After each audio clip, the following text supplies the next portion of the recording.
Salam, hormatly vatandaşlar. Bugünkü röportajymyz gämemiz-sinde. Nesip edenen Polşadan ýola düşdük, ýygyňyza Şwetsiýa tarap barýanşyman. Ondan ýol uruny näýlem bolsa ýazga geçiren, internetde ýok. Kenara baryp şonda goýan nipsiz bilen kysgaça söhbetleşik edýändim. Başlarsın sesim gaty gelmänli, bärde paramusy bolan soň gämide lagyrdaپ durun, onu min sarsyp duran soň ekrana mırgylap dur.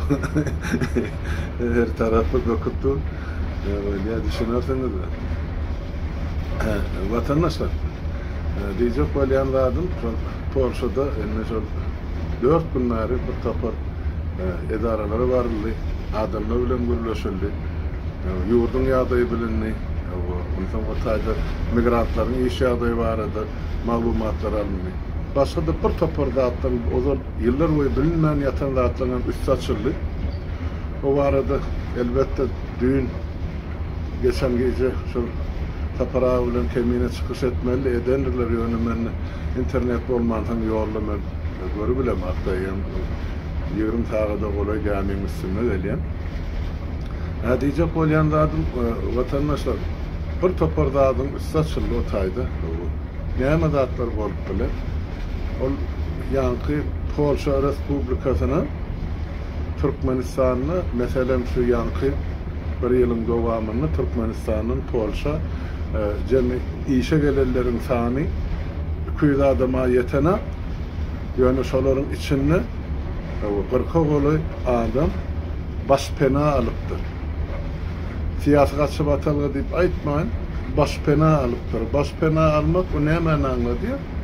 Başpena almak o meselem ýurdunda belli bir sebäplere görä ýydarlanýan ýa-da hökümet tarapyndan bir kanun iş açylyp şondan gaçyp gören adamlar ýene-de bir şular ýaly sebäpler bilen gaçan ýa dostulmanan adamlara başpena berilýär. O siyasi gaçyp atalgy ol başga da ol aňyrda eýen o belli adamlara berilýär siyasi gaçyp ataly ol siyasi arenada dünýäň öňünde milletleň öňünde halkyň öňünde şol hökümete garşy çykan duran adamlaryň eden işleriniň netijesini hökümetin edýän basyşyny görüp şondan soňra beýanky Ýewropa döwletleri käbir halatlarda şular ýaly adamlara siyasi gaçyp ataly berip berýär. Başpena biraz başgaçara. Ýöne her hal bolanyny da şu mahallenin biz kirlerini otursan anık sağlar sonra aydar taptığımızda yani şol geçen 9 yılın devamında pesinden bir aysak bir neyse 500-600 adam şol Polşada başpena alınmalı. Şimdi böyle alıptır diyelim. Alan olsa o adamlar nerede? Başpena alan adam demek şol hükümetten kaçıp kaydan adam son berýän zulümünden çıdaman gaçyp gaýdan adam şonu düşünür gelip başpena alan adam. Ol meýletin göçen adamlar däl şol esasan şol başpena alan adamlar bardy görünmedi. Ana ol adam. Indi mesele maýdaly Gurbanoğlu 7-nji ýyl häkimet başyna geldi. Ondan soňra bärdiden 14 ýyl geçdi, 15 ýyl. Şol 15 ýylyň 1-nji ýylynyň aýdanym diýdi, ýa 8-nji ýylyň onun märtini alanda da öyle näçe adam bolýar bir Polşa gelen öyle. Beýleki döwletlere baryp şular ýaly başpenanylaryň sany näçe?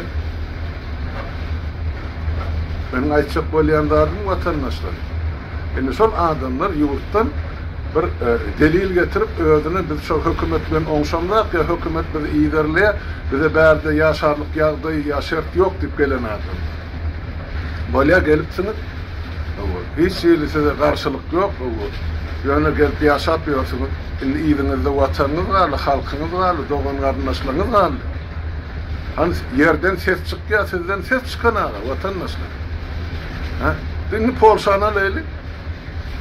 Polşa'da her yıl insan hukuklarına bağışlanan konferansa geçiriliyor da bu hususun. Ona da bizimkiler yolda yasanıyal her yıl şu takkatını yaptılar 2 minut ses veriyorlar çıkış etmeye neticede yok. Ben aytdım arada o ledarlarda, o kurumalarda Türkmenin meselesi çözülen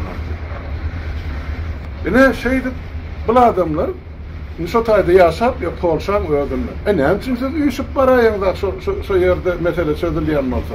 Ne için bize yine şu real yağdayda kaçsak bolup geldi. Baspena Allah şu devlette. Şimdi bizim koruğumuz var. Yani yiğidimizde vatanımız var. Halkımız var. Biz şunun aladası için geldik. Mesela yurdun içinde çözmeye kömek edin. Bizim yiğidimize kayıtacak. Yurdumuza dolanacak. Şimdi gördük Avrupa'yı yaşadık. Belliyen şunun kanununu, durmuşunu. Edin şunun yağlı durmuşu özümüz Türkmenistan'ımızda kuracak şulatlar tehdit edildik. Ne için bir kapın tırkırladığına. Münglerce maskalı yaşap ve Avrupa'da şeydik Türkmenistan'ın başpena alıp çıkan. Siyasalarım var. Koşa durmak için ne? Türmeye basılan oğlunun ben doğasıdım, yollasıdım, komşusudum, karınlaşım ben, nemesim ben, klaslaşım ben, benim azar veriyelim, yalan sözlerim, Avrupa gelirler, sağın sağcığı yok. Seyredin şu yankı azat kepke tutullar. Şuna ben 10 adım, 20 adım yollaş oldum, yanına durdum, bana da bas pena verin, daha da bir da benim tutacak böyle alır deyip, eyyam Avrupa'nın kapılarını kakıp öğrenirler. Ama olur, o yiğidin yanına duran adamlarım der. Yine bizim millet bolşumuzun şeylere, bağışlan ben katırak diyen olmam mümkün, yani ben görüldü adımay diyen. Rıdatlar var adı yurda varsam, ımıklı giyinişleyin, siz bilen sohbetleştik eden, belki közüm, belki kemiğine bilen, belki saparağı bilen, yağdaya görerek hareket eder. Yani şonay değiniydim kıyıskası. Ondan dün kaytmak, emgamemin mekam okudum ol bir vatandaşımız yazıptır. Halmıra daha sen ne mi? Başka işin kutordun mu? Gidip çok Polşa'da şunur yani işlerle meşgul olup diyorsun. İş var mı, iş yok mu? Halkın yardığı nahi. Bak, vatandaş. O işleri edilmeyecek olsa onunla bir neyme yaşatıyor erkin devlette. Birinciden bir zat aytmazdan oğul gidip yerine bağırlap görmeli. Sol materyali. Mümkünçülük var mı? Gidiyen yerini görüyen, seyrediyen, dengeştiriyen, netice çıkarıyan. O Şveçya'da oturan yerinde Polşa'da plan zat varmış, ediliyermiş, o görünler gerekler, o gıybet oluyor. Yerine bardık, gördük, bolşiyalı malumatları berip otur. Ana yaştan kakipasını saparağı bile ne yapmış söylek verdiler, men bilsim öğre, ya dördüncüsü mü diyeyim, materyal. Şu Polşa var arada, işsizlik var arada, ya iş tapmak var arada. Men söylek verdim. İnterview'ünde stayda sohbetleştikte. Yine de devam var. Bardık yine şu katların üstü açılıp onun aşağını yatan bir topar yani karanlığa adalıklara görüp kayıttı var. O nahili beyli oluyor. Yurdun daşına çıkıp yine hiç tatlı olmadık yani vatan oları değişti değerli yani.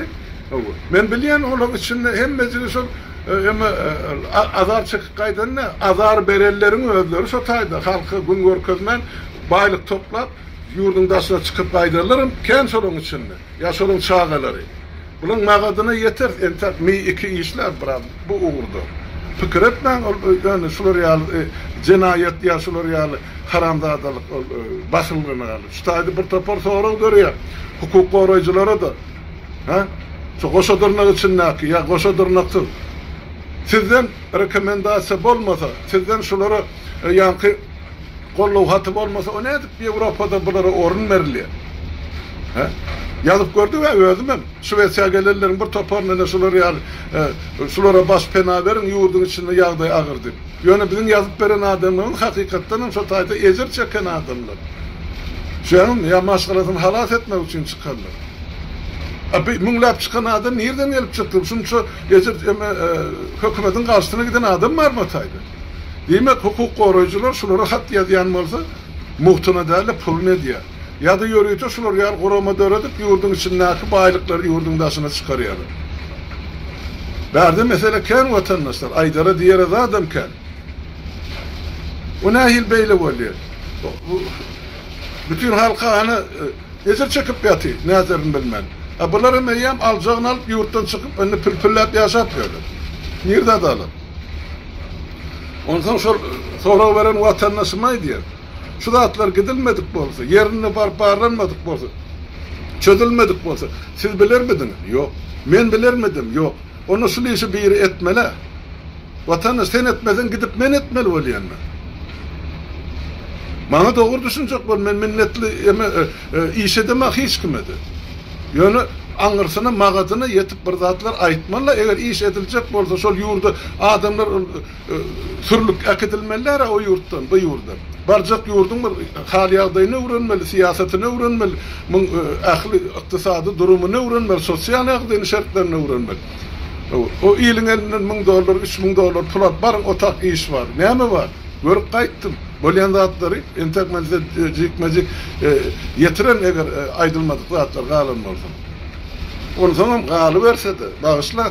Men şol halkın deputadı. Yine deputadın etmeli işi yurdun içinde de daşında da. Nerede halkın ezer çekken yer var olsa şu taksen kömek edip bilecek bolsa onu baraymalı. Ya da şu problemin bar yerine var, şu problemin içinden öğren. Sonra gelip bile parlamentte nasıl real problemi var deyip aytmak sonra çözgüdün talep etmeli. Yine vatandaşlar deputatlar yurdun içinde etmeli işini yine bir yurdun daşını ne de otuyor. Bu işten mi? Elbette beyleki işlerim var. Yurdun içine ağırlaşık gidip otuyor. Pandemiye deydi, işsizlik deydi, yurdun daşındaki siyasi adaylar, Türkiye'deki adaylar. Olurum, aydılıp dur, çözülüp dur. Yani bu dağın üstünden bakıp dine şovilin bolup oturmalıysanız onu biliş alın siz edin ben onu siyasi işlerle meşgul. Şunun siyaset, şunun iktisadiyet, şunun halkımızın durmuşu. Onun için iş Polşa gitmelerle kenin yurdunda oturmalı kenin o bu işte bilen işim yok siyaset bilen meşgul olayım bir hil gerçekti öyle vatandaş. Ben şonay deyim. Böyle vaktiniz kan alıp oturmay. Yani nasip olsa yurda varamdan sonra öyde arkayın. Siz bilen çay başında sohbetleşmek eder. Sağ olun, sağ oturun vatandaşlar.